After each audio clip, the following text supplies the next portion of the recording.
Hey everybody, this is my gudgeon tank. It's a 40 breeder, and today we're going to get in there and do a little bit of maintenance on it. I need to do a water change. It's not that urgent, but it's been a few weeks since I've done one, so it's time to get in there and do a water change. What I have not done in I can't even remember how long is get in there and do a filter cleaning and a filter change. I have a SunSun 304B external canister filter on there. It's a smaller version of the standard one that most people use. So I'm going to get in there and get that cleaned out today and pull the trays out, see how it's looking. I'm assuming that I'm going to be having issues with the UV radiation deteriorating the plastic on the inside again. So we'll take a look at that and we'll see how that's coming along, whether or not any damage is beginning to occur, and if so, how much. So on and so forth. So let me get started. We'll have a look at the inside of the canister filter once I get to it, and then we'll go ahead and wrap the whole thing up with a quick before and after in the end. Alright, let's see what we got in here. Now you can see by the size of the canister next to that bucket that it's a much smaller canister than the 304B, but it still works basically the same way. I believe this is a 3-tray system instead of the 4, and you can see by how slowly the water is draining through here that the liner I have in the bottom of this must be really gross.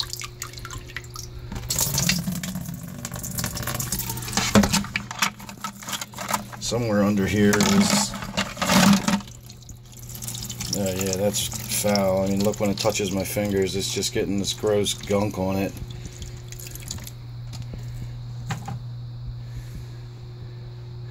So these are just the liners I have underneath the trays that have the biomedia in them. You can see I don't have a ton in this one. It's just one tray of balls, one tray of rings, and then the final tray in the bottom is just the filter tray. So let's see how this looks. It actually doesn't look terrible, but I could tell by the way it pulled out of there that's pretty dirty.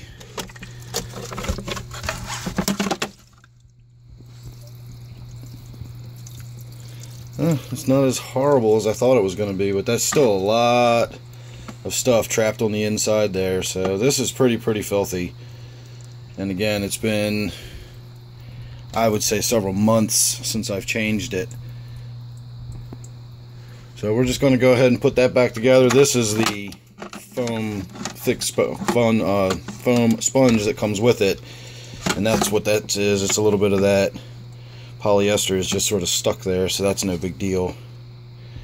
So it wasn't as horribly awful as I thought it was going to be, but it was pretty gross. So I'm going to go ahead and just put it back together.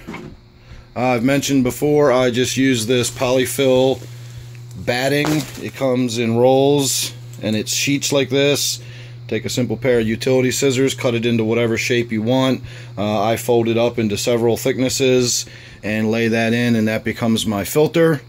And then of course I use a single sheet of it on the other trays just to be the liner for my trays with the biofiltration. So there you go. I'm going to get this all put back together and we'll go have one final look at the tank.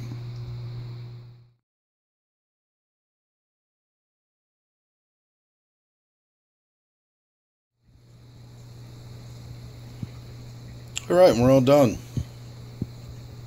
So I didn't even get in and wipe down the glass or do anything really. By the time I got done messing around with the filter, more than enough water had already been drained out. I wound up doing about a 40% water change.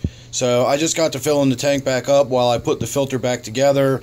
We got the filter hooked back up and the tank filling again.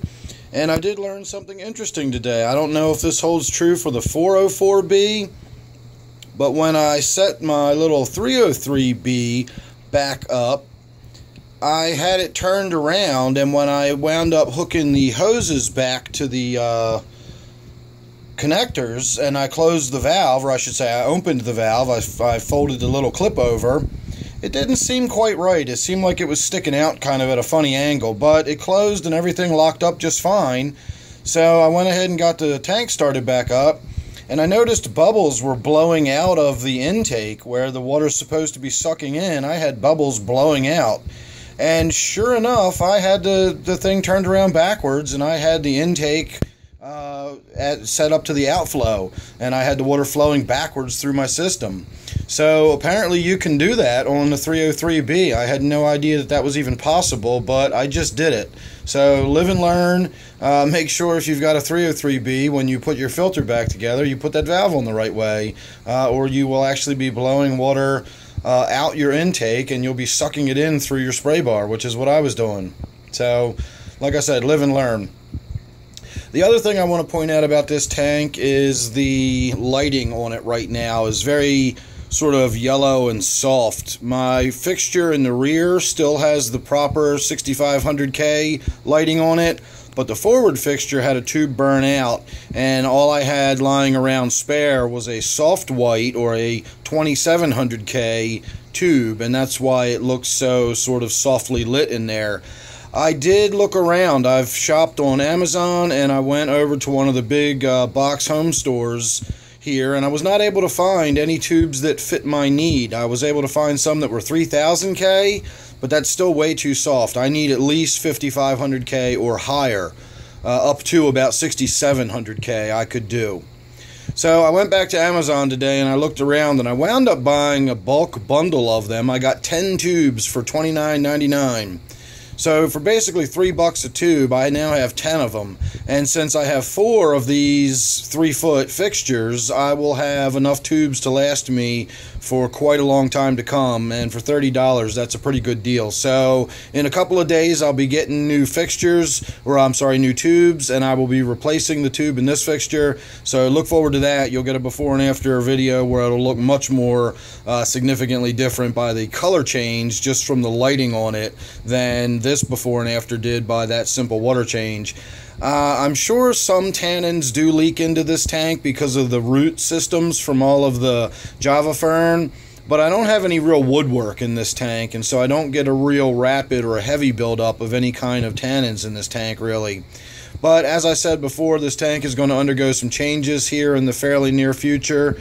I will say it doesn't have to be a big secret. What I plan on doing is, since this gudgeon doesn't really need a lot of swimming around room, he usually just finds a nice place to perch and he just kind of sits and waits.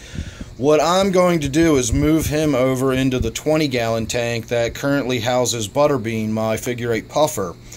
And I'm going to convert this tank over to brackish water, and this is going to be Butterbean's new home here in the very near future. So he'll have plenty of plants to explore, some caves there on the bottom, and he'll have himself a nice big tank. I might even add a few more guppies or something like that, some very mild-mannered tank mates for him. My only concern is that I finally got all of this temple plant here rooted in and looking good and growing and looking nice and lush, and all that's going to have to come out because temple plant, to my knowledge, cannot deal with brackish water at all. The Java will probably take a hit, it'll probably get stunted, and it'll look pretty rough for a while, but it should bounce back. I'm probably going to make the transition fairly slowly. I'm going to move it from what it is now. I'm going to bump the specific gravity up to the very, very bottom end of the brackish spectrum, and that will be good enough for Butterbean, but it won't be a huge shock to the plants that are in the tank. So that'll be something that's coming up here in the near future. Again, that's going to be kind of a project, catching this fish, catching Butterbean, salting this water up, draining the other tank, getting that one set up freshwater, and making the switch. It's going to be sort of an ordeal, and I want to make sure I'm up for the task before I get started on that and don't peter out halfway through. So make sure you're subscribed. There's lots of good stuff coming up, as always. I'm always doing something down here. I've always got something going on, lots of tanks, and so on and so forth. For now, this one is still my gudgeon tank. So thanks for watching. See you real soon in the next one.